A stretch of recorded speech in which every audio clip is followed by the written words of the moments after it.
அழகின் தமிழ் மொழிக்குள் உங்களை வரவேற்கின்றேன்.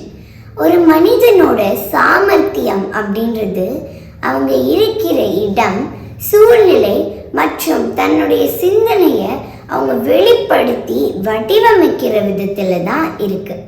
அந்த சாமர்த்தியமும் மற்றவங்களுக்கு தீங்கு விளைவிக்காம தனக்கு நன்மை விளைவிக்கிற வகையில இருந்தா எப்படி இருக்கும்?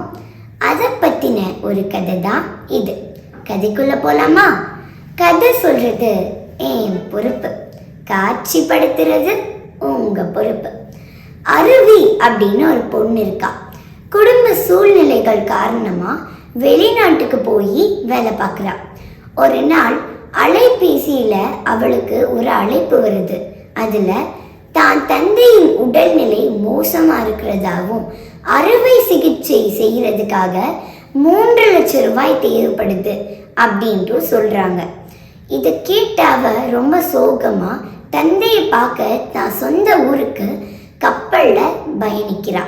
அப்படி பயணிக்கும் போது அவளோட சிந்தனை முழுக்க முழுக்க நம்ம தந்தையை எப்படி காப்பாற்ற போறோம், இந்த பணத்தை எப்படி தயார் பண்ண போறோம், அருவி நீ உன் தந்தை எப்படி காப்பாற்ற போற அப்படிதான் அவ யோசிச்சுட்டு இருக்கா. அப்போ தற்செயலா அங்க பக்கத்துல இருந்த அறிவிப்பு பலகைய பார்க்கறா. இத பார்த்ததும் அவளுக்கு ஒரு எண்ணம் வருது. அன்னைக்கு மாலை அந்த படகுல, அந்த கப்பல்ல சிறப்பு நிகழ்ச்சிகள்லாம் முடிஞ்சக்கப்புறம் ஒளிப்பெருக்கியில போய் சதுரங்க போட்டிக்கான சவால் விடுறா. நான் சதுரங்க போட்டிக்கான சவால் விடுறேன், என் கூட யார் வேணாலும் விளையாடலாம். நான் ஜெயிச்சிட்டேன்னா நீங்க எனக்கு 4 லட்சம் ரூபாய் தரணும்.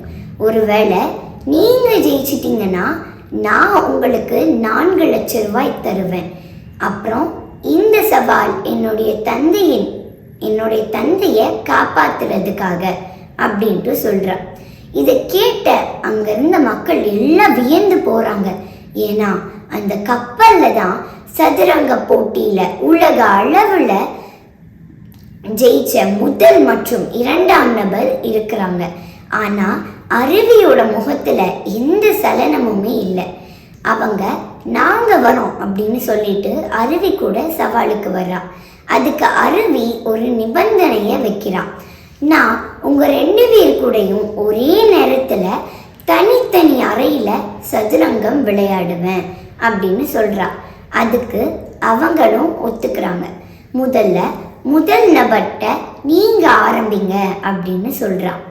அந்த முதல் நபர் தன்னுடைய காயை நகட்டுறது நல்லா உள்வாங்கிட்டு அதை 2ஆம் நபர்கிட்ட போய் அப்படியே செய்யறா. 2ஆம் நபர் நகட்டுற காயை தன்னுடைய யுக்தியை பயன்படுத்தி முதல் நபர்கிட்ட செய்யறான்.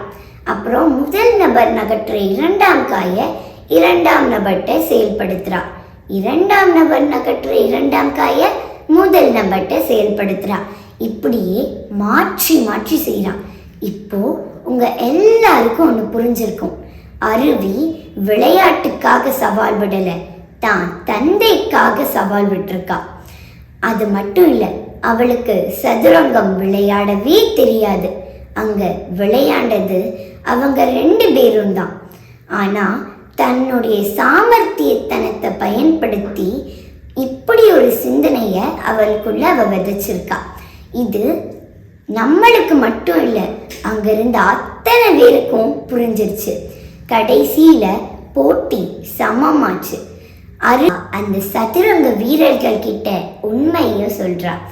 அவளுடைய சூழ்நிலையை புரிஞ்சுக்கிட்ட அவங்க அவளுக்கு சந்தோஷமா பரிசு தொகையும் கொடுக்கறாங்க. இந்த நேரத்துல அந்த அரங்கமே கைத்தட்டலால அதிர்ச்சு.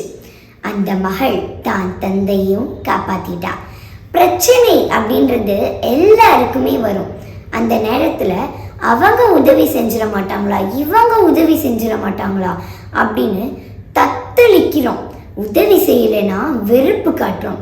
இறைவா என்னை காப்பாற்றவே மாட்டியா அப்படின்னு புலம்புறோம். அதையும் மீறி நம்ம நினைச்சது நடக்கலைன்னா நீ எல்லாம் ஒரு கடவுளான்னு வாழ்க்கையை நொந்துக்கிறோம். ஆனா அதுக்கு பதிலா ஒரு பிரச்சனை வரும்போது நிதானமா நம்மளை சுற்றி நேர்மறையான அதிர்வுகளை உருவாக்கணும். அந்த அதிர்வுகளை முழுமையா உள்வாங்கணும். அதுக்கப்புறம் அந்த நிகழ்வு எதுக்காக நடந்துச்சு அப்படின்றத திருப்பி திருப்பி சிந்திச்சு பார்த்தோம்னா அதுக்கான சாமர்த்தியமான தீர்வு நமக்குள்ள தான் இருக்கும். அப்புறம் என்ன, நித்தம் நித்தம் புதுமை செஞ்சுக்கிட்டே இருப்போம்.